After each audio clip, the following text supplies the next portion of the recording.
Those are really like the best introductions I've ever heard, and I thank you, and I feel very, very honored and touched. So I appreciate everything you've done. I think I'm just going to, I have this big plan for a long introduction, and I might just leap and launch into this book. And we'll talk more at the Q&A time. So this is the opening section of the book called Down to You, and I think it's about 20 minutes. Oh, I want to thank Alan and Lisa and Siring, and it's so great to see Kamran and Adrian and old friends here. So I wanted to thank you all for being in this space. The smell of struck nickel came up from the strings. It was already past 4 in the morning. She leaned into the shape of her new guitar, strumming a song she'd been working on, and while it was better to be playing an actual guitar versus her baritone ukulele, something was off. Something about her knuckles. She couldn't make a firm D major chord. Her left hand hadn't moved the way she wanted it to, not since she'd had polio at 9, when she had to lie perfectly still in bed for weeks to limit the spread of the virus. She contorted her hand on the fingerboard. Every other guitarist she knew in her circles could play D major. Why not her? She looked out the window of her Detroit apartment and imagined the voice of her mother, who liked to call her a quitter. The trick was to say no to the face that had mixed up love with control. Where was that face when she reached for the tuning peg and twisted it beyond the expected rotation? Joni says she learned to retune from Eric Anderson, but he'd only suggested open G and D modals, tunings already common among folk and blues musicians. Joni didn't stop there. She didn't stop when the higher strings snapped and flailed, or when someone said, "That's no way to play the guitar, you're killing the neck." By retuning the instrument to the pitches that felt right, she could play the left-hand shapes that suited her fingers.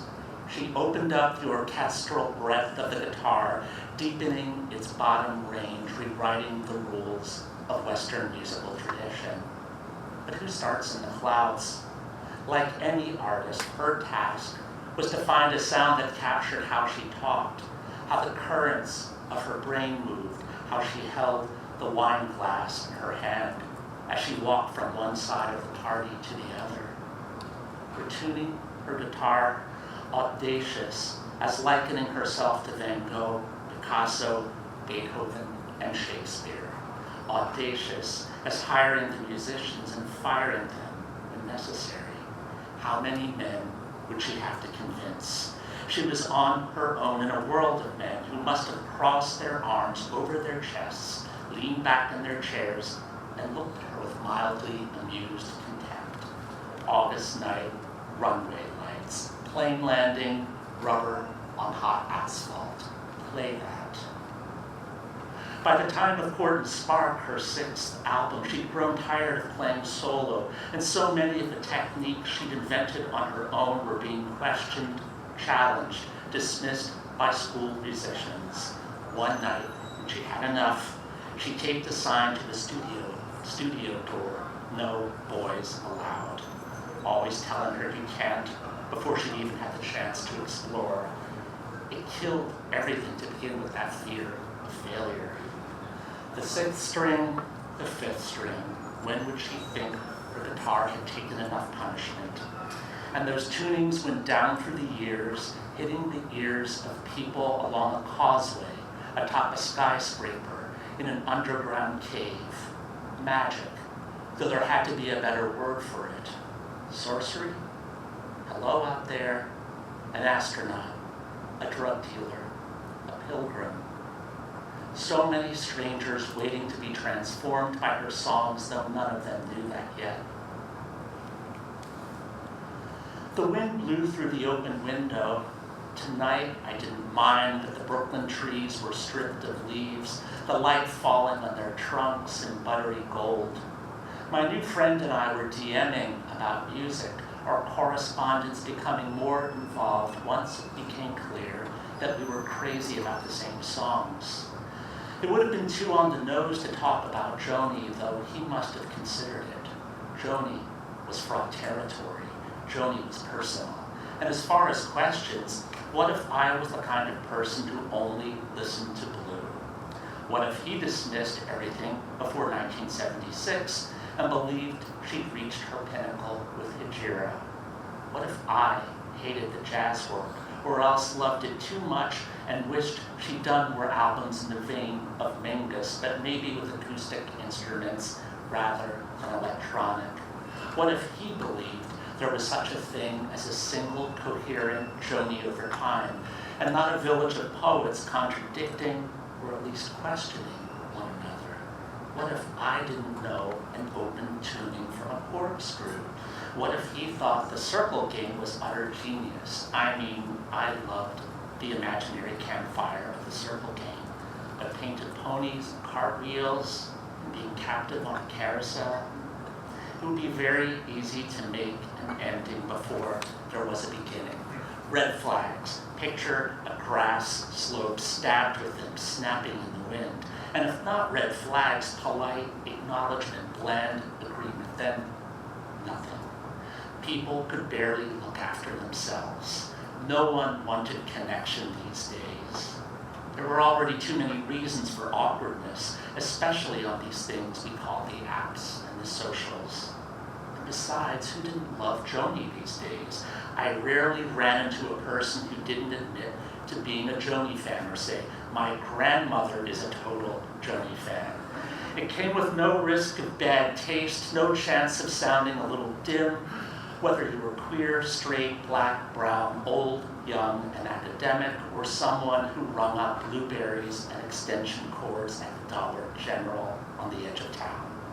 Everyone believed they had a personal stake in Joni's excellence, which wasn't always the story, and certainly not when I was in high school and my friends listened to Fleetwood Mac's Rumors as if it were the best thing to have ever arrived on Earth in the form of sound. To admit to loving Joni in the third decade of the third millennium was as fresh as saying you loved ice cream and lakes and storm windows and electric appliances. Instead, Jude wrote to me about P.J. Harvey, the British singer-songwriter, certainly someone springing out of Joni's lineage, but likely to have complaints about her, as one inevitably does about one's parents, especially when they take up their fair share of the room with their feelings. I posted the song When Under Ether for White Chalk, and Jude wrote about P.J. taking flack for her piano arrangements on the album, the instrument being a previously unexplored one for her. I find the naivete adds to the haunted feeling of the music. He texted, the reviewer got it wrong. Then went on to quote from the piece itself, which was clueless in all the expected risk-averse ways, in that it elevated professional polish over capturing the process of a song coming into being. There wasn't judgment in Jude's tone. He wasn't shaking his fist. It was melancholy puzzlement that some people couldn't see a wonder when it was looking right at them with an open face. His DM was more essay than casual comment, and by essay I mean crafted, animated. It had nouns. There was no hint of power in its assessment. Instead, it said, I'm going to show you, friend of spirit, something that you don't know about music, and maybe you're going to show me what you know too. I didn't reply for days. This wasn't coolness. My heart wasn't hard. In fact, I could be annoyed by acquaintances who behaved as if locking one's gates were the inevitable consequence of being out of a long relationship. I wasn't tired, nor was I fully allergic to the cycle of hope, expectation, taming expectation, only to come down to smoke and ash. But honestly, in 11 years of single life, I taught myself in increments, without being fully conscious of it, not to direct all my energy into one person. No small thing for someone who tended to latch. I had many friends, deep friends, casual friends, friends who were more. I had a rich and various and often frenetic life. I could walk into a crowded room by myself, and stand at the center, and I didn't even care if anybody came up to talk or not, but inevitably they did because it looked like I didn't need them. I built myself back up from scratch over the course of my 50s, even though others had contributed switches and lumber. I told myself I wasn't lonely and believed it as many as 6 times a day. Why screw up such goodness? Though at the same time, I was astounded that I'd ended up here.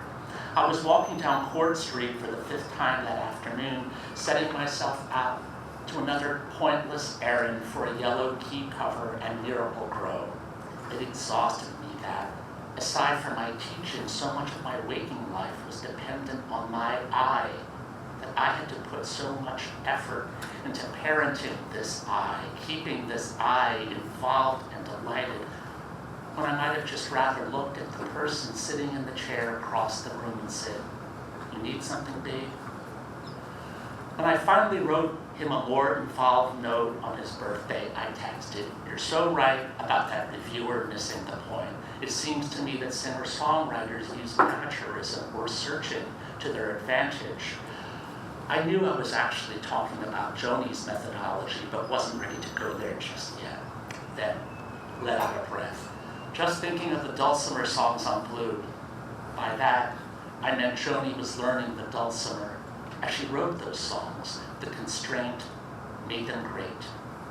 Later, he told me he'd been biking the mountains of Northern Virginia with his brother Luke in the hour of that DM, bike in the grass, light on his legs and on the backs of his hands. October, coming on Halloween.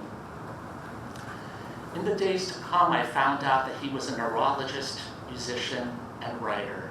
Found out that he was a dedicated reader of Shelley, James Tate, Yeats, and Lydia Davis. Found out that after years in Southern California, he moved back to Louisiana 18 months into the pandemic to be a doctor in his hometown on the edge of the Atchafalaya Basin, just off the 18-mile bridge through the cypress swamp. But along with the exchange of our histories, we kept coming back to Joni as our orientation point, her phrasing, her tunings, her guitar versus her piano songs, her half-baked songs. It felt both transgressive and thrilling to talk about the half-baked songs in such a way that made our disappointment bring us into a deeper form of respect. As to our favorites, we shared the same list. The Wolf That Lives in Lindsay, Down to You, Let the Wind Carry Me, Same Situation, Jericho, Edith and the Kingpin, Rainy Night House, Blue. When we talked more specifically about relationships, the long ones we'd been through, he said he valued sweetness. He said he wanted to be sweet to me. At an earlier point in my life, I might have found a reason to be confused. Sweetness? What other man knew himself well enough not just to want sweetness, but to say it aloud without any shame? I had no inclination to be coupled again, but I wanted to get to know him, specifically him. He was very sexy to me, and that scared me. I looked at his FaceTime face, olive eyes, thick beard, soulful expression that I thought of as the face of inquiry, a physical representation of one of Joni's angular chords. Did I say vascular arms? Long back. He looked like he could have come from the 16th century and stepped out of one of the portraits of El Greco, but with a face of affection, curiosity, mischief, blazing intelligence, and light. It could have been Woodstock. Should have left a longer space in there. Could have been Woodstock. Could have been River. Could have been Night Ride Home, Otis and Marlena, The Three Great Stimulants, no apologies. Any of the songs that are relatively straightforward, that move like other people's songs harmonically and melodically. Instead, the first video he sent was Down to You, one of Joni's most demanding songs, one she'd rarely done in concert, probably because it was too difficult to make all its independent moving parts sync up. He didn't perform it for me. That would come a bit later. Instead, in the span of a minute, he offered a little lecture about its architecture, which isn't A-A-B-A like many popular songs, the A-B-A cadenza A. So much goes on in that cadenza, a morphing instrumental passage that takes direction from classical and jazz modalities, the bass note rarely acting as the root of the chord. It isn't the most romantic song. If anything, it is the opposite in that its narrative considers the inevitable loneliness that comes from sex with strangers, with people you might pick up in a bar after you've had drinks. Joni doesn't overplay that loneliness, though the phrase "love is gone" punctures the listener. That loss is no longer just personal in the second verse, but societal. A breakdown of connection, a collapse of kindness and warmth, a cautionary take in a collection of songs about freedom, especially sexual freedom. Is Jude, like me, tired of an ongoing pursuit that seemed significant once, a catching up after being taught by the culture that his sexuality didn't exist, his body didn't exist, and if it did, his longing was depraved, a matter to be policed? He knew I was a fan of songwriting, but didn't know that I had been a songwriter once, that I published music in my late teens and early 20s, that I had once wanted to write work that approached the intricacy of Joni's music. He didn't yet know that I had breathed and drank that desire, that everything else had been an obstacle to me, and that one day I had stopped. Well, if it had been one day, I'd have been kinder to myself and music. A proper mourning could have occurred. I could have wrapped music inside a baby blanket, sent that basket down the river as the voice inside went silent and disappeared among the reeds. I simply became more interested in prose writing. I turned to writing as if it were a new man standing on the opposite bank. I'd come to think of my paragraphs as the sweet ghosts of my songs. I was a better writer for pulling in what I knew about phrasing, unexpected chord leaps, shifts in meter, changes in emotional register, the silence between notes.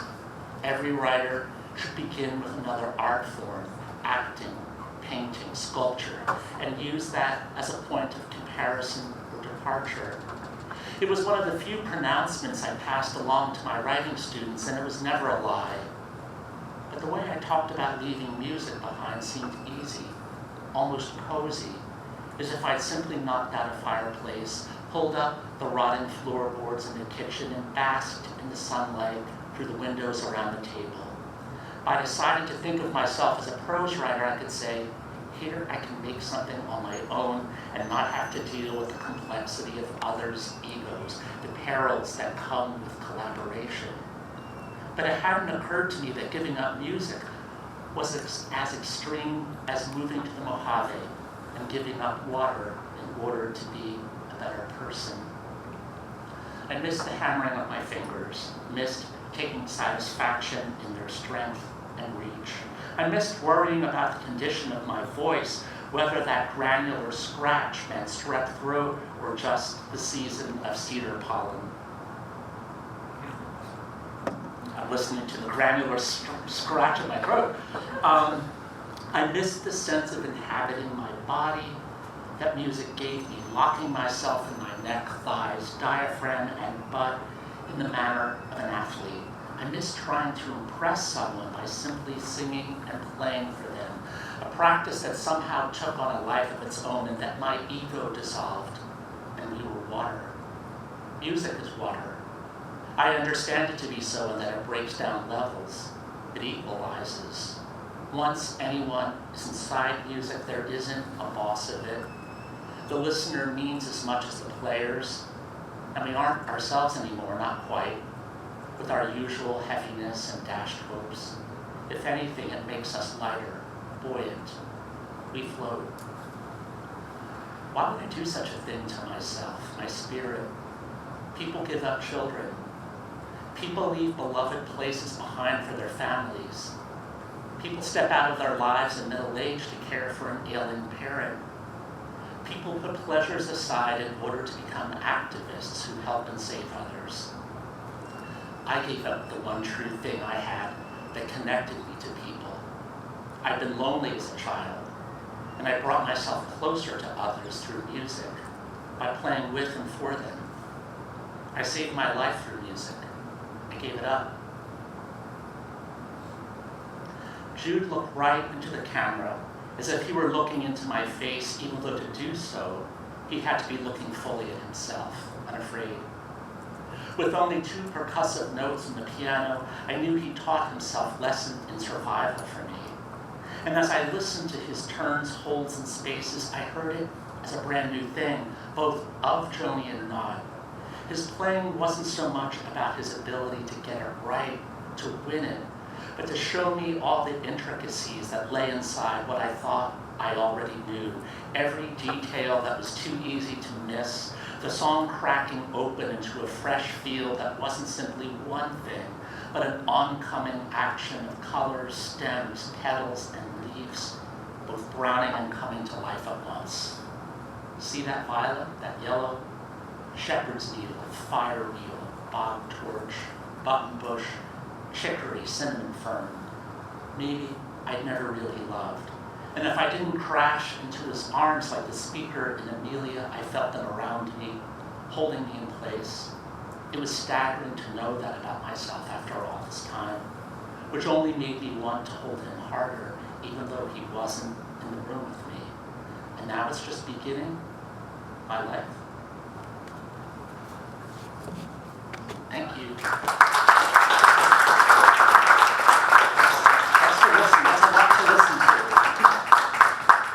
I'm happy to answer any questions. What I was going to say at the opening was that I worked for a year in Wayne when I was in my early 20s, and I sort of blotted that out of my life. I wrote documentation for trust accounting software for a full year. I didn't know what the hell I was doing. I sort of faked it until I decided that 1 year was enough. But I remember being in this part of the Delaware Valley very frequently. So it's great to be back. And I'm happier to be here with you than I am with trust accounting. Not that, I'm sure there are accountants in the room. That's not to diss accounting as a practice and as a job, but that's not what I meant to do. So yes, Conrad. Thanks, Paul. That was amazing. I have a question about songwriting and prose writing, and it's sort of forming in my head before you got to the explicit part where you kind of thinking that through. So apologies if this is if you'll feel as though you've already answered this question. I've never written a song. I've written essays and things like that. I would imagine, but tell me if I'm wrong, if as a songwriter, if you're the kind of songwriter who sort of writes lyrics and music, not first one then the other, but sort of together. Right. That I'm guessing that if you're sort of stuck with the lyrics or something, the tune might help you. Mm-hmm. Right, that might get you through some boggy patches. Yeah, you're sort of humming along, or there might. And I guess I'm wondering, what if anything is the equivalent of the guitar or the tune or the instrument that the songwriter might get to noodle around with as they're trying to come up with the lyrics? For you, as a prose writer, is there if you're stuck with the words? It's such a great question. Is there some equivalent? I never thought about that. In some weird way, I feel like prose writing or poetry requires more scrutiny and exactness because it has to imply that instrument or the musical atmosphere. I think what's interesting to me about songwriting is that when you write a song, it's meant to be a good song. Is listened to again and again, and they carry us through time. They make us think about the moment when we first heard them and whatever was happening in our lives when we first heard them. And if they're good songs, they keep revealing facets of themselves to us. I don't know if I'm spinning off from your question. I probably am. But yeah, I would like to write the kind of work that gave the reader the desire to come back to it. Not necessarily to read the book in sequence, but to read a passage maybe outside of context and experience it as a song. So yeah, but yeah, it's a wonderful question. I mean, my hope is that, like, by pitting one description against another description that might be at odds with each other, that's making a kind of chord in your imagination. Like, it's making a dissonance that resonates and lingers for you. So there are all these tools, like, aside from the contour of the sentence, that attempt to approximate what music does. But yeah, music. Yeah. I mean, can you think of songs that are not so great on the lyrical level, but are carried through? I'm sure we all can. That are carried through. Yeah. Yes. By the melody, and you don't have to answer that. I mean, I think that's a question for me. It's a question for all of us. Yeah. What does? Yeah. Yes, Lisa. I just thought it was a question. In structuring the book, not just giving the book a structure, have in mind a kind of musical structure, or I was just thinking about not symphony, but like. Yeah. Was that at all? Did that happen? It's the first book that I wrote that I mapped out before I wrote it. It was the first time I'd ever had a contract for a book that did not exist before it was sold. I mean, before I wrote it. So I had to be really rigorous about its design in order to communicate excitement among the editor and other people at the house. So I was conscious of putting 3 different sections as like an organizing principle. I forget the titles. It's like becoming, gathering, letting go. Yeah. Which are almost like as much place markers for myself. And and they're meant, I think, on some level to telegraph what the speaker's plight is and how he takes himself from point in time to point in time. But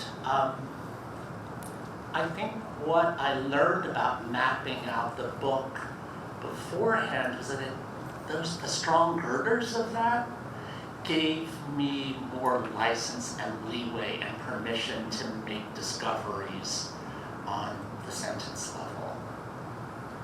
So yeah, I didn't expect these sentences to go in and out the way they do, but I think what helped me was that, okay, there are pylons here holding this up, and that I learned a lot from that.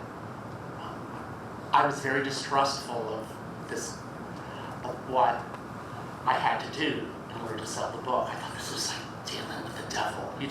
Like I was so used to writing a book, making a mess for 4 or 5 years, and then like, it's here, and then writing something straight through pretty quickly. But I didn't do it like that this time. So there was something thrilling about not being defeated by what could have defeated me.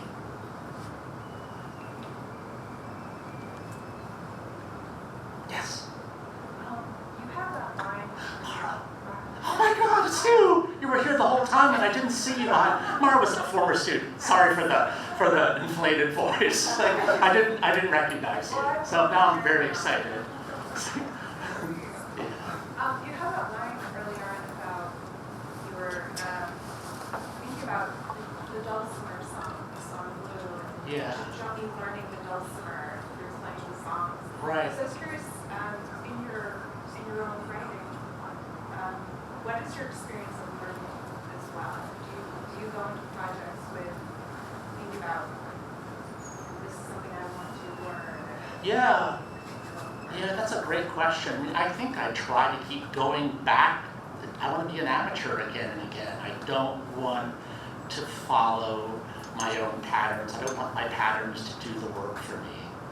Inevitably, those patterns are going to be there as much as you try to resist them. But with this book, I decided, because the last two books were in present tense, that I was going to put it in past tense. And I wanted to see what, like, that retrospective voice was going to do, not just to the work on the level of meaning, but what it was going to do to my sentences. And I was just thinking about that long sentence that I read right before the end. I thought, how the hell did you do this? Like, it really does push against, my own breathing patterns. But I was thrilled to be able to do it, and I think it was about re-inhabiting the past tense after having been away from it for a long time. I wonder if I think all of my books might be in present tense. I might be wrong, except for my first book, my first novel. So I was away from it for a long time. Away from the past tense. I hope I'm, So I felt like an amateur again, and it was exciting to learn. How can amateurism teach us to discover and teach us to be awake to language that's not familiar, patterns that aren't familiar? Did you find yourself slipping into the present ever? Oh, that's an interesting question. I mean, I think the copy editor, there are moments in here, I think you heard, that it does switch into present. That's the copy editor's work. Or advice. I mean, she didn't, you can have a conversation with your copy editor. You can veto. I don't like that. But that I was impressed by her flexibility. Like, I was sort of determined to do it in past tense, that I was going to, put myself in a straitjacket. But she said, she helped me loosen up, and I really appreciate that. I think the work is more musical for that direction. And maybe similar related question pertaining to process. I know you've written about Joni Mitchell and other forums in previous projects. I think in that section in the narrator, I think it's the narrator, there was something back to, and I think of the Charles Wright, like flood subjects kind of concept and things that we continue to obsess over and think back to different forms. Is there, or was there something for this project that kind of served as a catalyst to say, I'm going to tackle this very big, kind of definitive way in bookline as a return to this girl you approached in different ways previously? Yeah, that's an excellent question. I mean, she had come in through the side door in all of my books, either through references to songs or to lyrics or characters talk directly about her. I got invited / commissioned to write this book because I had an editor, my editor left my old house, and a new editor came in simultaneously and sent me a DM on Twitter, the then Twitter, and said, Paul, what do you think about writing a book about Joni Mitchell? And I very casually said, that's an interesting idea. And then he asked me who my agent was, and I told him who my agent was, and he said, I'll be in touch with him next week. Never like that, all the way back to when my first book was published in 1999. Just lots of struggle and disappointment and high expectations and sort of making accommodations. So I was really lucky for that. But the challenge of that was like how to write about this figure who is essentially my jet fuel. I could really have made a terrible mess. And my initial inclination was, I'm going to write a book about Hijira, because I think that's an album that has not been written about as much. as, say, Blue or earlier albums. And I sent him the proposal, and he said, that sounds like one of, very politely and respectfully said, that sounds like one of those Bloomsbury 33rd and the 3rd books. And I'm like, you're right, we want more of you on the page. So this is a little bit off the topic of your question. Like, there are like strategic publishing questions behind it, and he said, I want more of you, and then I think that invitation probably helped me deliver a more adventurous book in its design. I never would have tried to write an entire, like, decades.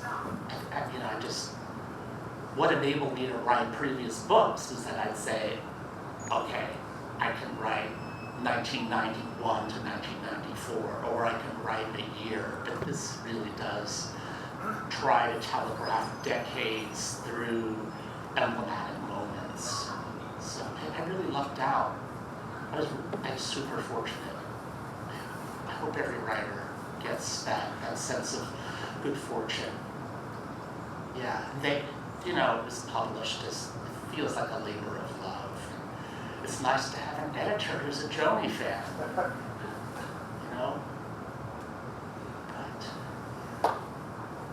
Time for one more question. yes, Sam. Kind of curious about kind of the really lyrical, poetic aspect of the prose and the juxtapositions of words next to each other. How long revising was involved in that? Like, I'm just curious, like, was that a very intense process? Yeah, it's a good question. Yeah, I wanted it to sound unbidden. I didn't want it to sound worked over. And I think that first section, it was really important to me that it feel exact. And I was going to read it at a big reading at a writers' conference in Vermont, and I wanted to make a splash, And so I think that section is especially chiseled. I don't mean that, I hope that doesn't sound self-regarding, because I'm going to say that I read from another section this week, and I thought, God, that's like, some of that's kind of crappy. Some of that writing just like is not up to the level of, I think I could have done better, but what's hard it's like almost easier to be smooth and polished than it is to let it unravel, like to let some scene show. I mean, think about some of the music. I know like some of my favorite music is like lets some roughness in. I don't like things too polished, and it's really hard for a controlled person. I think or a person who loves control and is trying to let go of control to enact that in their work.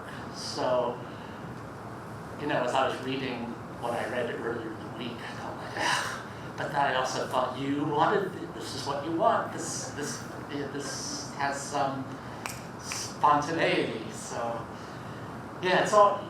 Does that make sense? Yeah, maybe. Yeah, I mean, I think what I love about Joni's work is that combination of it's kind of a weird expression in my face, I know. The combination of meticulousness and spontaneity. She somehow knows how to do those two things simultaneously, and that I think is really thrilling.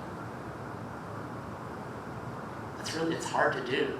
Like, I'm not even sure I've talked to my own students about that. Maybe I value that more now than I used to. I think we were talking in our class meeting earlier today about AI and how AI, we all know it can make something so smooth instantaneously, but it also can feel really lifeless. I mean, it's amazing what it can do, but it doesn't have the thorns and nubs and scratch of something that's invented and thought through by a single consciousness or the sonic thumbprint that I think one of you, I forget who used sonic thumbprint, one of you, so you were Gabe, yeah. Yeah. Is that it? I think so. That's good. Thank you so much.